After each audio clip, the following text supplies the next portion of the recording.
Olá pessoal da Opção Play, a gente conversa com Márcia Guerrante, ela que é arquiteta e membro do Conselho de Arquitetura e Urbanismo de Goiás.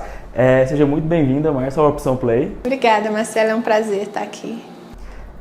Márcia, para início de conversa, essa semana a gente teve um episódio lamentável, que foi um incêndio no Museu Nacional, no Rio de Janeiro, uma perda incontestável, tanto no quesito cultural, patrimonial e arquitetônico também. Qual que é o diagnóstico que a senhora faz? Marcelo, é um episódio lamentável, assim, principalmente quando a gente pensa que era uma tragédia anunciada, né? Eles fizeram uma comparação do que gastaria anualmente o museu, é muito pouco, é 524 mil, se eu não me engano, para o orçamento anual. E ele não recebia esse orçamento desde 2014, você imagina, 4 anos, né? E não recebia essa verba há 4 anos. E essa tragédia já tinha sido anunciada, tinha tido antes técnicos falando do perigo de incêndio, de curto. Quer dizer, a gente nota um descaso com a nossa história, com o nosso patrimônio muito grande, né, no país. Isso é muito triste. Isso se reflete em todas as coisas, né? Porque se a gente não valoriza a nossa história, parte do que a gente é, como que a gente vai se fortalecer como nação, como cidadão, se eu não tenho um registro da minha história, se eu não me identifico, se eu não tenho onde me espelhar e saber de onde eu vim, para ter noção para onde eu vou? Essa referência cultural, histórica, de tudo que esse museu representa para a nossa cultura. Lá dentro tinha acervos importantíssimos, tinha, pra você ter uma ideia, tinha gravação de tribos indígenas que não existem mais. Então, assim, isso é uma das coisas, a gente perdeu muita coisa importante, né? Então é uma dor muito grande, assim, para a cultura, assim, é uma perda muito grande para a nossa cultura. Diante disso, o que pode ser feito, quais são os instrumentos para proteger o nosso patrimônio?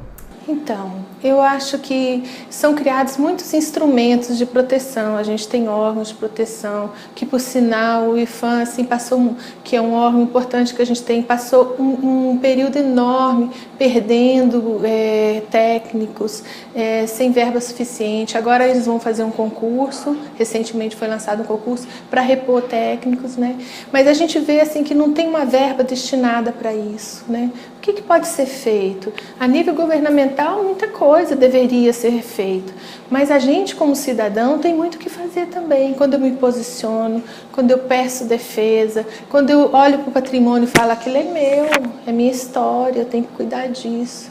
E nós, no CAU, aqui em Goiânia, estamos lançando agora esse concurso, um concurso fotográfico do patrimônio, com esse objetivo de fazer com que as pessoas olhem para o patrimônio e falem, nossa, isso é minha história, isso é parte da minha cidade.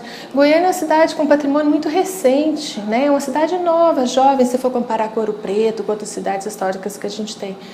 E as pessoas não encaram o nosso patrimônio como patrimônio. Por exemplo, as casas do bairro Popular e a paisagem que ainda tem no entorno daquelas casas. Isso é nossa história, é a história da fundação de nossa cidade. Por que a gente não se reconhece nela, né? Então, o objetivo da gente no CAU, quando a gente lança esse concurso, é fazer com que as pessoas olhem para o patrimônio realmente, porque quando a pessoa olha e se reconhece, ela cuida, né? Então isso é por parte de nós, população, e tem que ter um cuidado também pela parte institucional. O governo precisa cuidar disso, precisa de verba, né? Então quando a gente tem uma redução de verbas da educação e para a cultura, a gente vê essas coisas acontecerem. Vindo aqui para Goiânia, quais são os principais problemas, quais são os principais pontos que devem ser chamados a atenção nesse quesito patrimonial e arquitetônico? Marcelo, a gente tem um patrimônio riquíssimo e muitas vezes as pessoas ficam olhando só para o Art Deco, que é uma parte importantíssima do nosso patrimônio, inegável, assim. Mas não é só isso que nós temos. Nós temos essas casas que eu já citei do bairro Popular, a gente tem casas moderníssimas, belíssimas. Um exemplo maravilhoso, que eu sou apaixonada, que é a casa que o IPHAN está hoje, né? Uma casa lindíssima. A gente tem muita coisa, temos um traçado, temos o bairro, o Setor Sul, por exemplo, que foi traçado, inspirado na cidade de Jardins, que está aí praticamente abandonado, depredado, né? E é nosso patrimônio, é nossa história, né? Então, assim, a situação nossa com o patrimônio, ela é muito triste também, porque nós estamos perdendo todo dia. Derrubaram uma casa na Rua 20, derrubaram outra na 24, sabe? Cada dia a gente vai perdendo coisas importantes, bens importantes da nossa história, e está indo embora. E agora mesmo está sendo debatido o plano diretor, né? E esse plano diretor, nesse momento, uma das propostas é um adensamento no centro. Esse adensamento, ele traz uma proteção apenas para os bens tombados. Tem uma parte da lei que está sendo proposta que fala assim, que o entorno dos bens tombados deverão ser preservados. Ora, as nossas casinhas do bairro Popular não tem nenhuma que é tombada, que tem qualquer tipo de proteção. Então, elas estão vulneráveis. E é claro que quando se valoriza o adensamento do centro e os terrenos e as casas, mais os terrenos do que as casas, começam a ser valorizadas, a tendência disso para o chão é muito grande, né? Porque as pessoas vão querer investir no centro, fazer prédios. E essas casas não têm proteção nenhuma. E a pessoa que mora lá, que não tem recurso de cuidar, que não tem incentivo nenhum do governo para cuidar, fazem uma oferta boa para ela, não vai vender? Claro que vai vender. E a primeira coisa é ir para o chão. Então, assim, nós estamos vivendo um momento muito delicado, porque o que resta do nosso patrimônio, principalmente da arquitetura residencial, está indo embora. E o que precisa ser levantado nessa discussão do plano diretor e como que o CAL pode ajudar nisso? O CAL tem participado ativamente desse debate do plano, e a gente, dentro do CAL, nós temos a comissão, a CEPUA, que trata do ambiente urbano, né, do urbanismo e ambiental. E dentro da CEPUA essa discussão tem sido muito fervorosa e nós temos participado junto com a prefeitura. Mas agora esse plano, se eu não me engano, já deve estar indo para a Câmara para ser votado.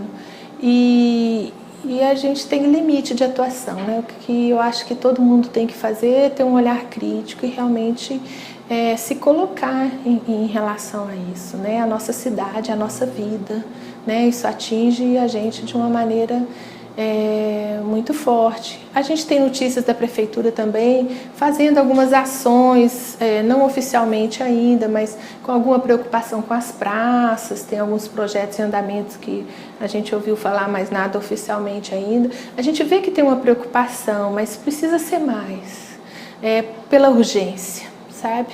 Pela urgência, o olhar para esse patrimônio nosso.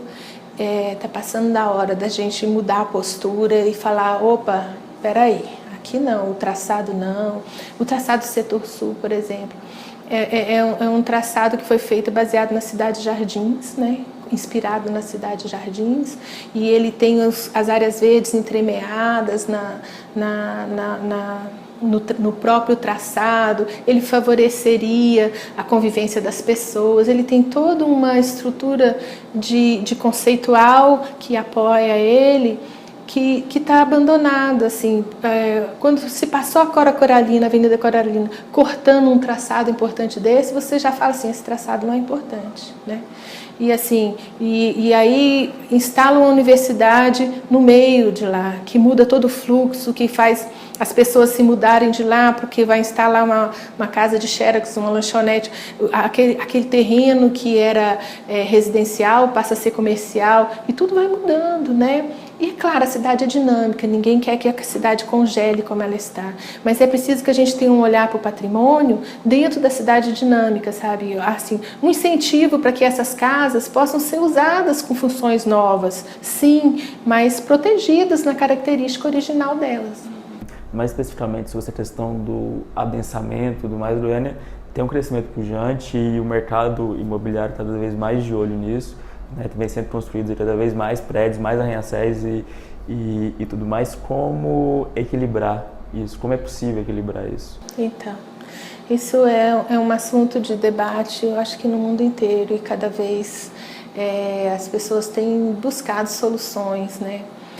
Mas tem uma coisa que é necessária, assim, que o foco tem que ser o homem, o ser humano, né? Assim, e o foco do nosso sistema é um foco financista, né? A gente sabe o que tem valor, é muito focado nesse valor material das coisas. Mas assim, o que precisa ser feito objetivamente? É que as cidades sejam planejadas pensando no bem-estar do homem. Ela pode gerar lucro? Pode, deve, mas ela tem que gerar lucro pensando o homem em primeiro lugar. É o homem que é o centro, é o bem-estar dele, né? Então, quando a gente planeja, a gente faz um plano diretor, que a gente pensa em adensar apenas, porque vai ser mais fácil aproveitar a infraestrutura existente e rede de transporte, e a gente deixa de olhar como é que essas pessoas vão viver ali. Elas vão ter área verde, elas vão ter espaço de lazer, elas vão ter um lugar de contemplação, de descanso no meio da correria, a pausa, né, que a gente fala pausa no movimento, elas vão ter essa pausa no movimento. Esse tipo de questionamento que precisa mudar na mentalidade dos planejadores, assim, que as cidades são para as pessoas. A cidade não é para o carro, a cidade não é para o capital, a cidade é das pessoas.